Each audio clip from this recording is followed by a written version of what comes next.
8월 4일 수요일 새벽 예배를 하나님 앞에 드립니다. 다 같이 사도신경 고백합니다. 전능하사 천지를 만드신 하나님 아버지를 내가 믿사오며 그 외아들 우리 주 예수 그리스도를 믿사오니 이는 성령으로 잉태하사 동정자 마리아에게 나시고 본디오 빌라도에게 고난을 받으사 십자가에 못 박혀 죽으시고 장사한 지 사흘 만에 죽은 자 가운데서 다시 살아나시며 하늘에 오르사 전능하신 하나님 우편에 앉아 계시다가 저리로서 산자와 죽은 자를 심판하러 오시리라. 성령을 믿사오며 거룩한 공예와 성도가 서로 교통하는 것과 죄를 사하여 주시는 것과 몸이 다시 사는 것과 영원히 사는 것을 믿사옵나이다. 아멘. 우리 찬송가 546장 함께 찬송합니다. 주님 약속하신 말씀 위에서 영원토록 주를 찬송하리라. 소리 높여 주께 영광 돌리며 약속 믿고 굳게 서리라. 굳게 서리 영원하신 말씀 위에 굳게 서리 굳게 서리 그 말씀 위에 굳게 서리라. 주님 약속하신 말씀 위에서 세상 염려 내게 엄습할 때에 용감하게 힘써 싸워 이기며 약속 믿고 굳게 서리라. 굳게 서리 영원하신 말씀 위에 굳게 서리 굳게 서리 그 말씀 위에 굳게 서리라. 주님 약속하신 말씀 위에서 영원하신 주의 사랑 힘입고 성령으로 힘써 싸워 이기며 약속 믿고 굳게 서리라. 굳게 서리 영원하신 말씀 위에 굳게 서리 굳게 서리 그 말씀 위에 굳게 서리라. 주님 약속하신 말씀 위에서 성령 인도하는 대로 행하며 주님 품에 항상 간식 얻으며 약속 믿고 굳게 서리라. 굳게 서리 영원하신 말씀 위에 굳게 서리 굳게 서리 그 말씀 위에 굳게 서리라. 하나님 말씀은 구약 성경 사무엘 하 3장입니다. 제가 봉독하는데요, 집에서 교독하듯이 한 절씩 같이 읽으시면 되겠습니다. 사울의 집과 다윗의 집 사이에 전쟁이 오래매 다윗은 점점 강하여 가고 사울의 집은 점점 약하여 가니라. 다윗이 헤브론에서 아들들을 낳았을 때 맏아들은 암논이라 이스라엘 여인 아히노암의 소생이요 둘째는 길르압이라 갈멜 사람 나발의 아내였던 아비가일의 소생이요 셋째는 압살롬이라 구슬 왕 달메의 딸 마아가의 아들이요 넷째는 아도니아라 학기스의 아들이요 다섯째는 스바다라 아비달의 아들이요 여섯째는 이드르암이라 다윗의 아내 에글라의 소생이니 이들은 다윗이 헤브론에서 낳은 자들이더라. 사울의 집과 다윗 집 사이에 전쟁이 있는 동안에 아브넬이 사울의 집에서 점점 권세를 잡으니라. 사울에게 첩이 있었으니 이름은 리스바요 아야의 딸이더라. 이스보셋이 아브넬에게 이르되 내가 어찌하여 내 아버지의 첩과 통관하였느냐 하니 아브넬이 이스보셋의 말을 매우 분하게 여겨 이르되 내가 유다의 계머리냐 내가 오늘 당신의 아버지 사울의 집과 그의 형제와 그의 친구에게 은혜를 베풀어 당신을 다윗의 손에 내주지 아니하였거늘 당신이 오늘 이 여인에게 관한 허물을 내게 돌리는도다. 여호와께서 다윗에게 맹세하신 대로 내게 이루지 아니하면 하나님이 아브넬에게 벌 위에 벌을 내리심이 마땅하니라. 그 맹세는 곧 이 나라를 사울의 집에서 다윗에게 옮겨서 그의 왕위를 단에서 부엘세바까지 이스라엘과 유다에 세우리라 하신 것이니라 하매 이스보셋이 아브넬을 두려워하여 감히 한마디도 대답하지 못하니라. 아브넬이 자기를 대신하여 전령들을 다윗에게 보내어 이르되 이 땅이 누구의 것이니까 또 이르되 당신은 나와 더불어 언약을 맺사이다. 내 손이 당신을 도와 온 이스라엘이 당신에게 돌아가게 하리이다 하니 다윗이 이르되 좋다. 내가 너와 언약을 맺거니와 내가 내게 한 가지 일을 요구하나니 나를 보러 올 때에 우선 사울의 딸 미갈을 데리고 오라.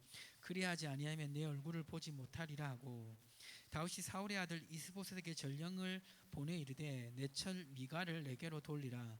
그는 내가 전에 블레셋 사람의 포피 100개로 나와 정원한 자니라 하니 이스보셋이 사람을 보내 그의 남편 라이스의 아들 발디엘에게서 그를 빼앗아 오매 그의 남편이 그와 함께 오되 울며 바후림까지 따라왔더니 아브넬이 그에게 돌아가라 하며 돌아가니라.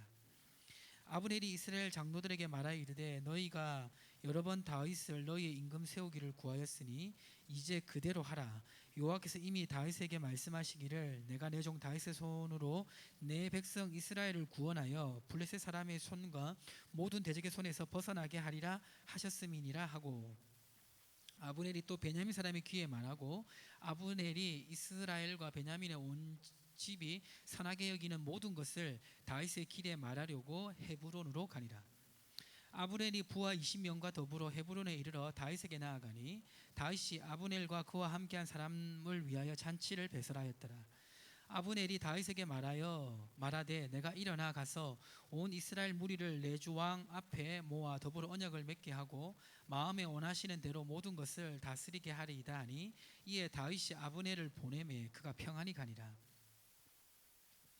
다시 신복들과 요압이 적군을 치고 크게 노력한 물건을 가지고 돌아오니 아브넬은 이미 보냄을 받아 평안히 갔고 다윗과 함께 헤브론에 있지 아니한 때라. 요압 및 요압과 함께한 모든 군사가 돌아오매 어떤 사람이 요압에게 말하여 이르되 넬의 아들 아브넬이 왕에게 왔더니 왕이 보내매 그가 평안히 갔나이다 하니 요압이 왕에게 나아가 이르되 어찌하심이니까 아브넬이 왕에게 나아왔거늘 어찌하여 그를 보내 잘 가게 하셨나이까. 왕도 아시려니와 넬의 아들 아브넬이 온 것은 왕을 속임이라. 그가 왕이 출입하는 것을 알고 왕이 하시는 모든 것을 알려 함이니이다 하고 이에 요압이 다윗에게 나와 전령들을 보내 아브넬을 쫓아가게 하였더니 시라 우물가에서 그를 데리고 돌아왔으나 다윗은 알지 못하였더라. 아브넬이 헤브론으로 돌아오매 요압이 더불어 조용히 말하는 듯이 그를 데리고 성문 안으로 들어가 거기서 배를 찔러 죽이니 이는 자기의 동생 아사엘의 피로 말미암음이다. 그 후에 다시 듣고 넬의 아들 아브넬의 피에 대하여 나와 내 나라는 여호와 앞에 영원히 무죄하니 그 죄가 요압의 머리와 그 아버지의 온 집으로 돌아갈지어다. 또 요압의 집에서 백탁병자나 나병황자나 지팡이를 의지하는 자나 칼에 죽는 자나 양식이 떨어진 자가 끊어지지 아니할지로다 하니라. 요압과 그 동생 아비새가 아브넬을 죽인 것은 그가 기브온 전쟁에서 자기 동생 아사엘을 죽인 까닭이더라.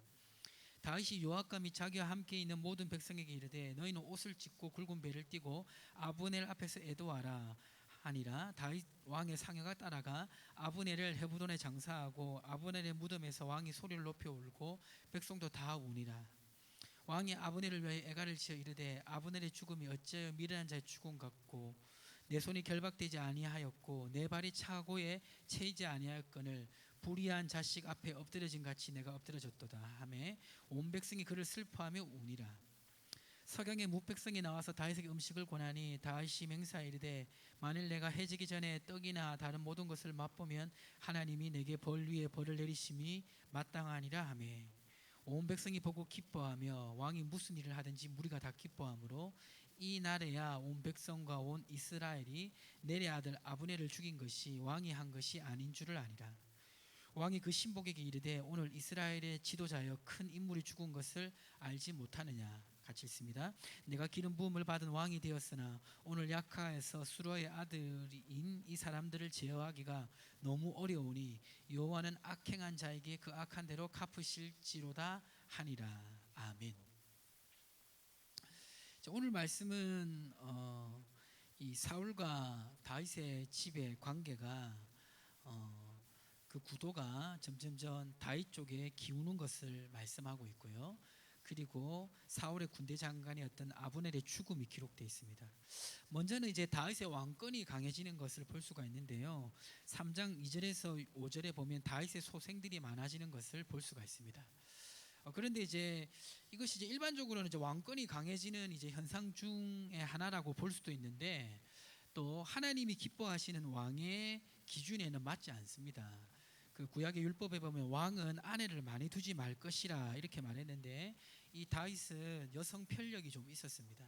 그래서 많은 아내를 두고 많은 이제 자녀들을 낳게 됩니다. 그거 자체는 이제 잘못된 부분이라고 할 수가 있고, 이것 때문에 나중에 다윗이 큰 곤욕을 치르게 되는 단초가 되죠. 그런데 이제 여기서 이제 기록되어 있는 이 내용을 또 흘러가 보면 다윗의 왕권, 그러니까 유다에서 다윗이 강성해진다는 것을 보여주는 본문이기도 합니다. 자, 그런데 이제 다윗이 강성해지는 반면에 사울의 집이 점점 약해지는데, 약해지는 가운데 이 왕권은, 다윗은 왕권이 강해지만 사울의 집에서는 왕권이 약해지고 아브넬의 힘이 점점점 강해집니다. 그것이 3장 6절에 기록되어 있죠. 자, 그러다가 한 사건이 있게 되는데, 어떤 사건이냐면 사울의 첩이 있었는데 이 첩과 이 아브넬이 부적절한 관계를 가졌던 것 같습니다. 그러자 당시 이제 왕이었던 이스보셋이 이 문제를 가지고 제기를 하자 아브넬이 굉장히 기분 나빠합니다.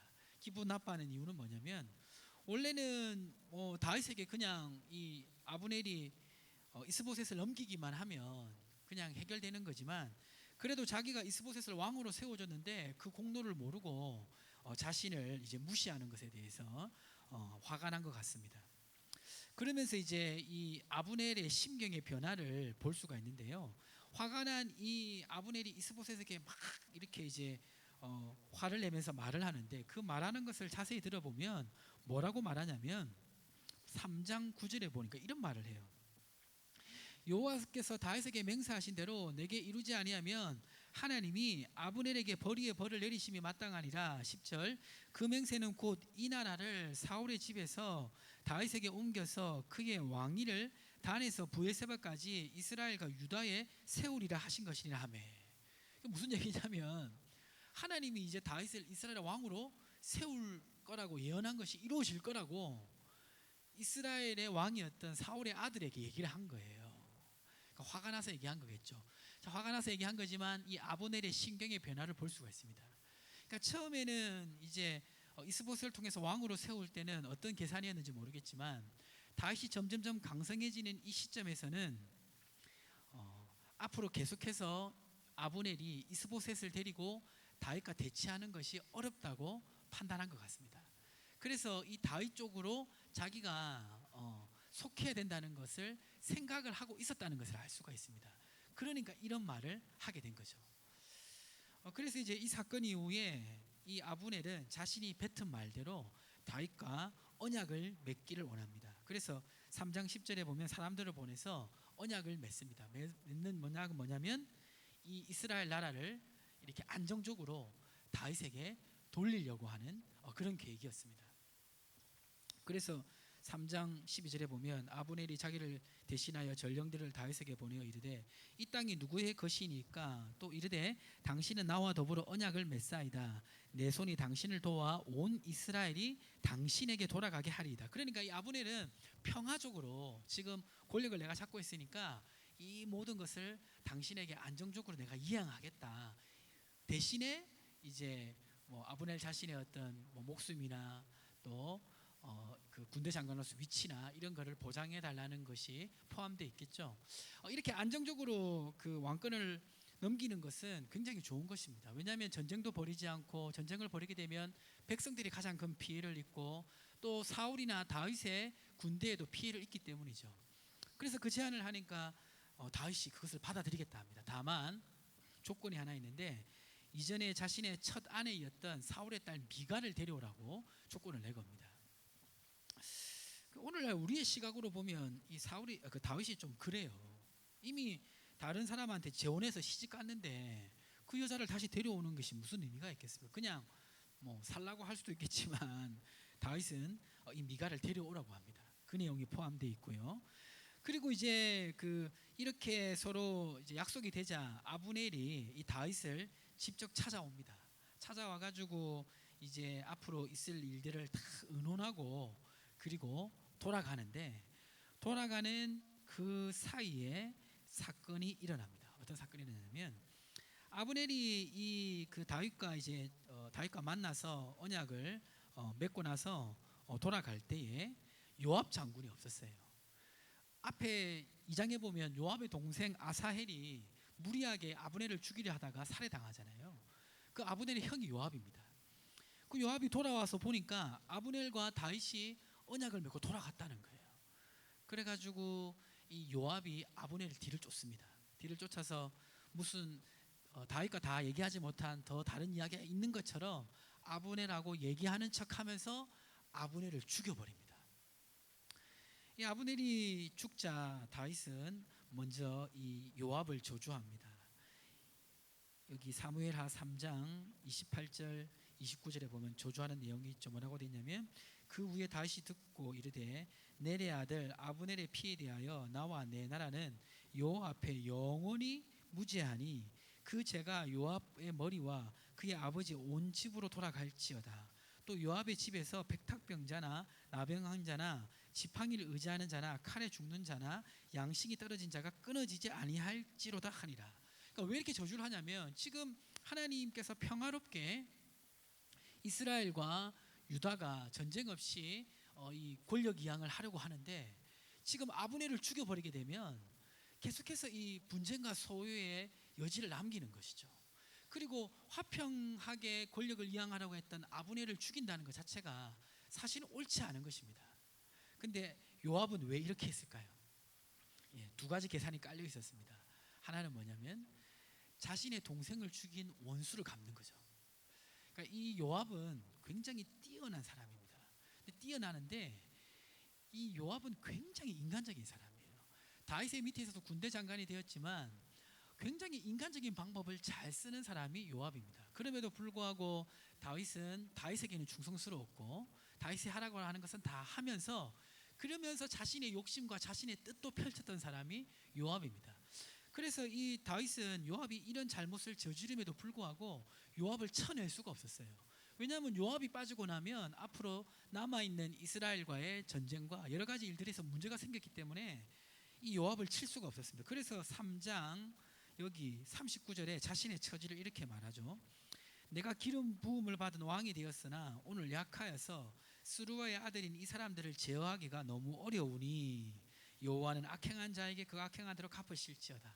자기 힘으로 어떻게 할 수 없다는 거예요. 요압도. 그만큼 요압은 다윗 밑에서 실력자였어요.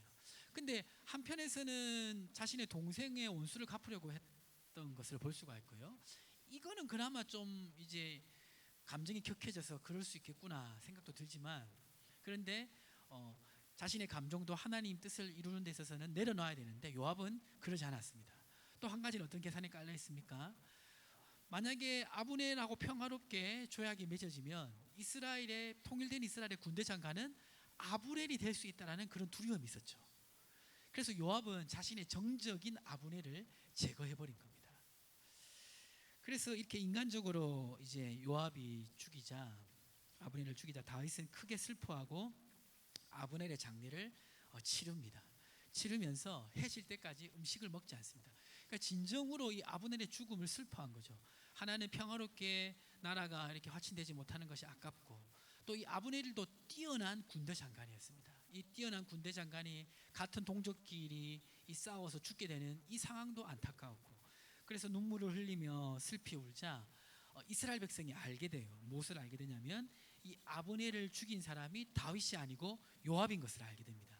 그러면서 백성들이 어떻게 하냐면 3장 36절에 보면 온 백성이 보고 기뻐하며 왕이 무슨 일을 하든지 무리가 다 기뻐하므로 37절 이 날에야 온 백성과 온 이스라엘이 넬의 아들 아브넬을 죽인 것이 왕이 한 것이 아닌 줄을 아니라. 그제서야 이제 다윗이 죽인 것이 아님을 알고 굉장히 기뻐해요. 왜냐하면 이스라엘 백성들은 지금 사실 같은 백성들이잖아요. 나라가 나눠져 있는 게 아니고 한 나라잖아요. 근데 어쩔 수 없이 지금 다윗과 그 사울의 그 구도 때문에 서로 전쟁을 벌이지만 같은 민족들이에요. 평화롭게 권력이 이양되는 것을 백성들도 기뻐했고 그리고 아브넬 같은 뛰어난 장군이 이스라엘 군대 장군이 되기를 원했는데 정말 자신이 존경하는 지도자인 다윗이 이런 일을 행했다 생각하면 참 다윗에 대해서 안타까운 마음이 있을 거잖아요. 근데 다윗이 아니라 요압이 했다는 것을 알고 기뻐했다는 것입니다. 오늘 말씀을 통해서 우리에게 주시는 교훈은 무엇입니까? 그것은 인간적 삶의 굴레에서 벗어나지 않는다면 그 결과를 맞이할 수밖에 없다는 것입니다. 오늘 이 아브넬은 나름 초반부와 다르게 후반부에는 다윗에게 협력하려고 그렇게 생각하고 애를 썼습니다. 근데 그동안 아브넬이 살아왔던 삶이 지극히 인간적인 삶이었어요. 그 인간적인 삶을 살아오다가 나름대로 뭔가 방향 전환을 하려고 했지만 이전에 살아왔던 삶의 굴레가 그를 붙잡고 있었습니다. 그것이 뭡니까? 하나는 아사엘을 죽이려고 죽인 건 아니지만 자신이 살아온 삶의 그 걸음 속에서 권력을 가지고 군대 장관으로 살아오는 그 자리에서 어쩔 수 없이 죽일 수밖에 없는 위치가 있었던 거죠. 그리고 자기는 앞으로 통일이 되면 권력의 위치에 서 있기를 원하는 마음도 이 아브넬이 있었을 거예요. 그러니까 다윗과 언약을 맺으려고 한 거죠. 그러니까 그 삶의 굴레에 있다 보니까 결국 똑같이 그 삶의 굴레 가운데 살아가는 요압이라는 사람에 의해서 죽임을 당하게 된 겁니다. 요압도 마찬가지입니다. 하나님이 뜻을 이루기보다는 항상 권력을 앞세우고 있었으니까 결국 아브넬을 죽이게 되고 그 죽일 때 다윗이 이 요압을 저주하게 되는데 그 저주가 이 요압의 인생 후반부에 나타나게 됩니다. 끝이 안 좋아요, 이 요압이. 근데 다윗은 어떻습니까? 이 모든 상황 속에서도 아브넬이 죽었다고 기뻐하는 것이 아니라 하나님의 마음을 가지고 하나님이 뜻을 이루는 관점에서 항상 살아가니까 인생의 굴레에서 벗어나 하나님의 보호하심과 인도하심 가운데 살아가는 다윗의 모습을 볼 수가 있습니다. 시편 말씀에 보면 복 있는 자는 악인의 꾀를 따르지 아니하고 죄인의 길에 서지 아니하고 오만한 자의 자리에 앉지 아니한다고 말하고 있습니다. 악인의 길은 서 있으면 그냥 가는 거예요. 악인의 길에서 멈추기 위해서는 적극적 의지를 가지고 하나님의 말씀을 붙잡고 유턴하지 않으면 그 흐름 속에 걸어갑니다. 그 백범 김구 선생이 했다고 알려지는 말 중에 눈길의 길을 걸어가기를 조심하라는 그런 말이 있죠. 왜냐하면 그 발자국을 보고 다른 사람이 따라오기 때문입니다. 우리가 죄의 길을 걸어가는 것은 조심해야 됩니다. 그리고 그 길을 돌이키는 많은 힘이 필요합니다. 결단이 필요합니다. 오늘 말씀을 듣고 혹시 아브넬과 요압처럼 인생을 살아가고 있다면 그 삶에서 돌이키시길 바랍니다. 다윗처럼 조금 느리고 더디고 또 인간적으로 보면 좀 무능해 보여도 하나님 말씀 붙잡고 믿음으로 살아가는 성도님들의 삶이 되시기를 주님의 이름으로 축복합니다. 우리 함께 기도하겠습니다. 오늘 주신 말씀을 붙잡고 또 개인적 기도 제목과 또 우리 함께 공통 기도 제목 가지고 함께 기도하겠습니다. 하나님 감사합니다. 아버지, 오늘 다윗의 인생을 보면서 하나님 또 그 인생과 비교되는 아브넬과 요압의 인생을